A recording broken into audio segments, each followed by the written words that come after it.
know that Jesus is good? Do you know that Jesus is good? He's good. He's good. Do you know that Jesus is good?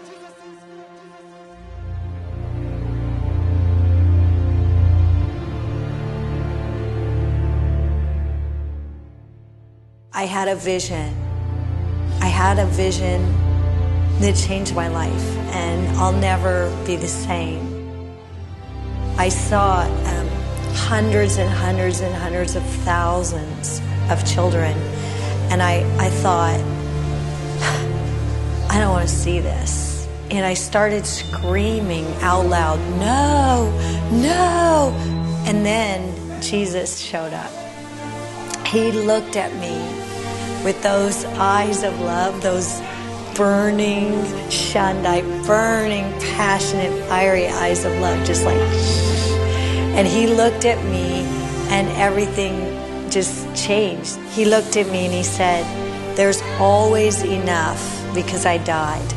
There's always enough because I died.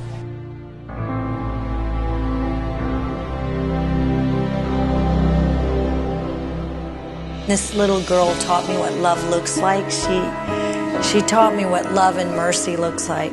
I know what this little girl does. You know, she has to sell her body, her one-legged body to eat. She sells her one-legged body to get a piece of bread. She sells her one-legged body, her one-legged 10-year-old body to drink a Coca-Cola. You know, this is like, somebody stop for one. Somebody, you know, this little girl is suffering out here. Like, the pain in her was incredible.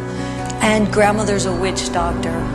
So when the house burned down and her leg burned off, grandmother said to the two older brothers, go out to the field and kill Helena. Kill her, stone her, because she's of no use to us. She's no value to us. She has no leg.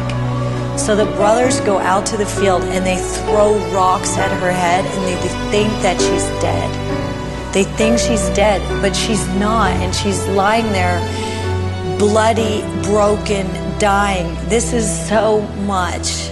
It's so clear.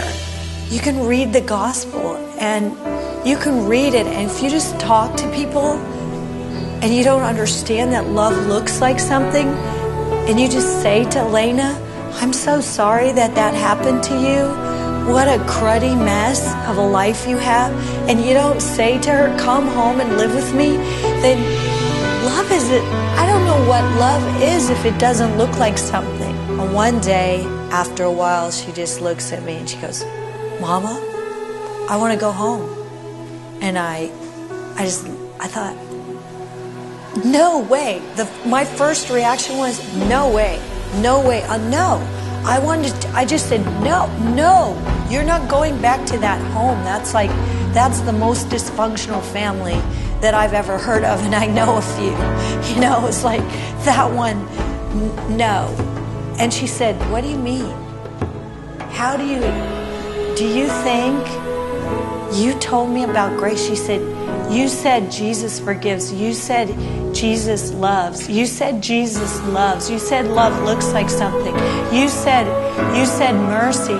She said, how can I not go home and tell my family about Jesus? How can I not go home and tell them about love? I just pray for radical love to just rock this generation, God. I ask you for love to just come in and stretch every heart, God. Show them what love looks like, God. Show them what love looks like, God. That they would just go out to the darkest places. They would go to the brothels. They would go to the drug dens. They would go to the streets. They would go to the villages. They would go to the universities, and they would stop for the one. And they would stop for the one every single day of their life.